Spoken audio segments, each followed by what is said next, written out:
بریم ببینیم به خانومای هر شهری چه مدل باسنی میاد. تهران. تو تهران همه یا پشت میزن یا پشت فرمون، پس مدل لیفتدار و نچرال بیشتر میاد چون بالاتره رو متعادل میکنه و توی هر لباسی طبیعی دیده میشه. شیراز. تو شیراز خیابونگردی و دور همی میچسبه، پس بهترین فرم برزیلی ملایمه چون هم خوش فرمه هم چشم نواز. جنوب.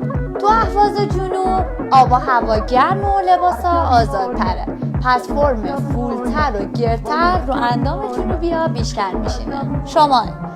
توی رشت و شهرهای شمالی فعالیت زیاد و رطوبت هوا هم بیشتره، پس باستن سفت‌تر و بالاتر و با تزریق توی لایه‌های میانی بهتر به نظر میاد. اما واقعیت اینه انتخاب مدل باستن کاملا به آناتومی بدن خودت بستگی داره، نه به شهر و محل زندگیت. کلمه استایل رو اینجا کامنت کن، دایرکت کامل بهت توضیح میدم که نسبت به استایلت کدوم فرم از تزریق به بدنت بهتر جواب میده.